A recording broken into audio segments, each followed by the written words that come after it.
ఒక్కసారి మనం పుల్లారావు గారితో ఒక్కసారి మాట్లాడదాం. సీనియర్ జర్నలిస్టు రాజకీయ విశ్లేషకులు పెంటపాటి పుల్లారావు గారు మనకి లైవ్లో అందుబాటులో ఉన్నారు. పుల్లారావు గారు, మనకి ఇప్పుడు ప్రస్తుతం అందుబాటులో ఉన్నటువంటి ఈ నెంబర్స్ గురించి మాట్లాడదాం. ముందుగా తమిళనాడుకి సంబంధించి అబ్సల్యూట్గా మళ్ళీ స్టాలిన్ వచ్చేటువంటి ఆస్కారం ఉంది అన్నది పీపుల్స్ ఇన్సైట్ చెప్తున్నటువంటి మాట. మీ అంచనా కూడా అంతేనా?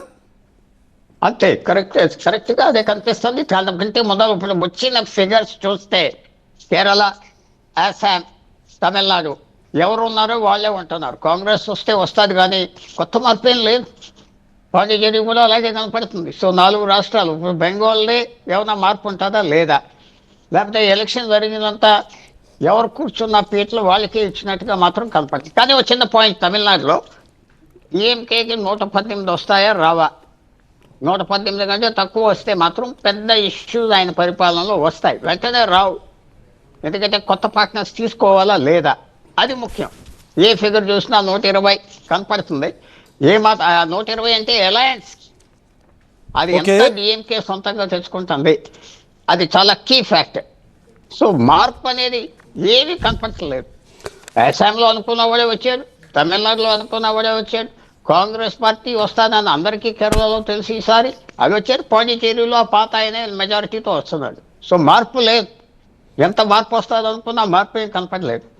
తర్వాత అనాలిసిస్ చేస్తే తమిళనాడు గురించి టీవీకి సాయం చేసేదా డిఎంకేకి? మనం తమిళనాడు గురించి ఇంకొంచెం డీటెయిల్గా అనలైజ్ చేద్దాం పుల్లారావు గారు. ఒకసారి అస్సాంకి సంబంధించిన అప్డేట్స్ కూడా వస్తున్నాయి. అస్సాంలో హేమంత్ బిశ్వ శర్మ మళ్ళీ 3వ ముఖ్యమంత్రి అవుతారా అంటే పీపుల్స్ ఇన్సైట్ క్లియర్గా అయ్యేటువంటి ఆస్కారం ఉంది. హ్యాట్రిక్ కొడతాడా అని చెప్పి చాలా క్లియర్గా చెప్తున్నటువంటి పరిస్థితి.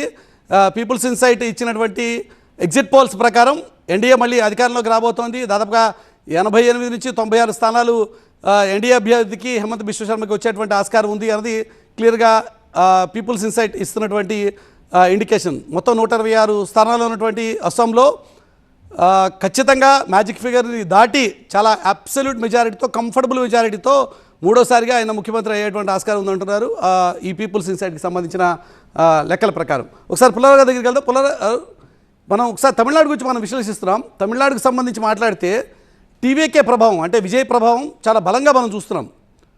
కానీ ఉమ్మడి ఆంధ్రప్రదేశ్లో ఆ రోజు చిరంజీవి పార్టీ పెద్ద ఎత్తున ఇంపాక్ట్ చూపించగలిగినప్పటికీ అధికారంలోకి రాలేకపోయింది. కొంత ఒక 16% ఓటింగ్ తెచ్చుకోగలిగింది. ఇప్పుడు విజయ్ పార్టీ కూడా తమిళనాడులో దాదాపుగా అదే రోల్ ప్లే చేసే ఆస్కారం ఉందా? అంతే కదా. అప్పుడు చిరంజీవి పోటీ చేయటం వల్ల రాజశేఖర రెడ్డి గారు ముఖ్యమంత్రి అయ్యారు. అందరూ తెలిసిన విషయం, రహస్యం లేదు, ఆయనే అన్నాడు. అలాగే ఇప్పుడు తమిళనాడులో కూడా అదే కనపడుతుంది. బీజేపీ ఫెయిల్ అయింది విజయాన్ని అడ్జస్ట్ చేసుకోవటంలో, అందువల్ల స్టాలిన్ వస్తున్నాడు.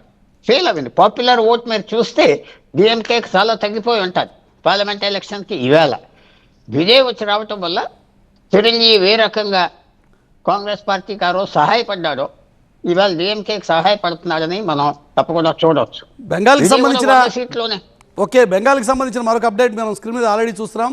బెంగాల్లో దీదీకి బీజేపీకి సంబంధించి చాలా టఫ్ ఫైట్ నడిచింది. 4వసారి ముఖ్యమంత్రి మమతా బెనర్జీ అవుతారా అంటే అయ్యేటువంటి ఆస్కారం ఉందన్నది ఎగ్జిట్ సంస్థ ఇస్తున్నటువంటి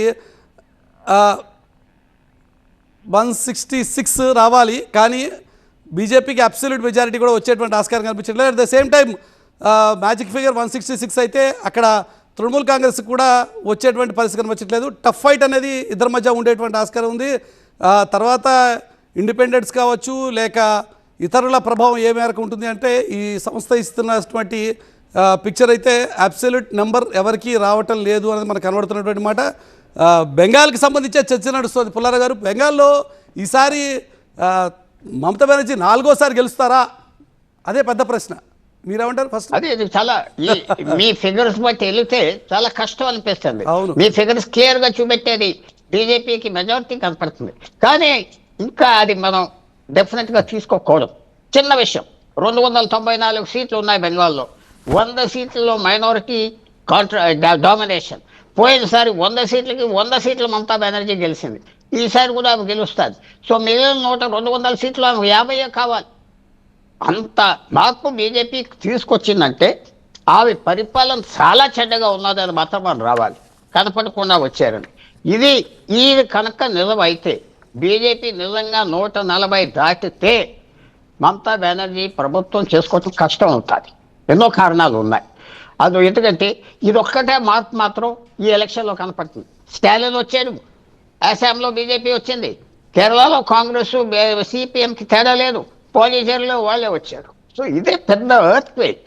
ఇది నిజం అయితే ఇది ఒక పెద్ద రాజకీయ ఎర్త్ క్వేక్. చాలామంది ఏమంటున్నారంటే బీజేపీ కనుక బెంగాల్లో ప్రభుత్వం ఫామ్ చేస్తే 2029కి లైన్ క్లియర్. ఎందుకంటే ఇది ఫస్ట్ టైం గెలవటం. మొత్తం నార్త్ ఇండియా, ఈస్ట్ ఇండియా అన్ని బీజేపీ ప్రభుత్వాలే, ఒక ఉత్తరాఖండ్ తప్ప అది ఉత్తరాఖండ్, హిమాచల్ తప్ప, పంజాబ్ ఆమ్ ఆద్మీ పార్టీ తప్ప. సో ఇది మీరు వాచ్ చేయవలసింది. ఈవేళ మార్పు అంటే బెంగాల్ వాచ్ చేయాలి. ఒక గంటన్నరలో మనకి మీరు అన్నట్టుగా అందుకోసం ఇండికేషన్ బెంగాల్ గురించే అంత ఫోకస్ ఉంది. ఎట్లయితే తమిళనాడు ఉందో నెక్స్ట్ బెంగాల్ కూడా. ఎందుకంటే ఈ రెండు ప్రాంతీయ పార్టీలు ఇప్పుడు దేశాన్ని శాసిస్తున్నటువంటి పరిస్థితి. దాదాపుగా మనం జరిగినటువంటి మహిళా రిజర్వేషన్కి సంబంధించిన బిల్లులో కావచ్చు, లేక మిగతా అంశాల్లో కావచ్చు, పార్లమెంటును సైతం తమ గుప్పిట్లో ఉంచుకుంటున్నటువంటి సిచ్యువేషన్ మనం చూస్తున్నాం. మరి అటువంటి మమతా బెనర్జీ దూకుడికి, ఎందుకంటే వరుసగా గెలవటం మామూలు విషయం కాదు. 1 కాదు 2 కాదు 3 సార్లు గెలిచారు. ఇప్పుడు 4వ ప్రయత్నం చేస్తున్నారు. కాబట్టి మమతా బెనర్జీ దూకుడు కళ్ళు వేయడం అంటే డెఫినెట్గా ఇది బీజేపీకి చాలా టఫ్ టాస్కే, హెర్క్యులస్ టాస్కే. కానీ చేయగలుగుతుందా అంటే ఒకటి మీకు ఒక మాట చెప్తున్నా. మమతా బెనర్జీ చేసిన తప్పు ఏంటంటే బెంగాల్లో జ్యోతి బాసు 24-26 సంవత్సరాలు ఉండినా నిశ్శబ్దంగా ఉండేవాడు. ముఖ్యమంత్రులు నిశ్శబ్దంగా ఉండాలి.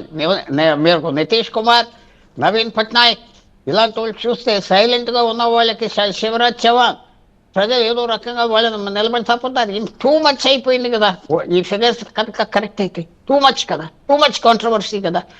ఏ ముఖ్యమంత్రి చూసినా ఎక్కువ కాంట్రవర్సీ అనవసరంగా తెచ్చుకుంటే మాత్రం నెగటివిటీ వస్తాయి.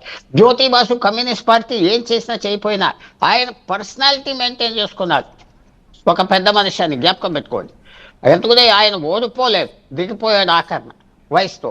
సో ఇది మీరు ఎక్కువగా ఆశ్చర్యమైన విషయం ఏంటంటే ఇంత కోపం ఆమె మీద ఉన్నదా అంటే తప్పకుండా బంగ్లాదేశ్ ఇష్యూ బెంగాల్లో దిగింది. 1 సంవత్సరంన్నర బంగ్లాదేశ్లో గవర్నమెంట్ మారటం, వాళ్ళు ఇష్టం వచ్చినట్టుగా మాట్లాడటం, చేయటం, అది కూడా ఇంపాక్ట్ వచ్చింది. తర్వాత ఎప్పుడైతే ప్రభుత్వం ఓటింగ్ మైనారిటీస్ 15% స్వతంత్రం నుంచి ఈవేళ 32% అయిపోయిందంటే అది ఒక ఫ్యాక్టర్. తర్వాత మోడీ అనే వ్యక్తి తిరుగుతున్నాడు కదా. పొలిటీషియన్లో తిరిగేవాడు ఒకసారి ఓటేస్తారు. అది మీకు తెలుసు. Familiar figure అవ్వాడు.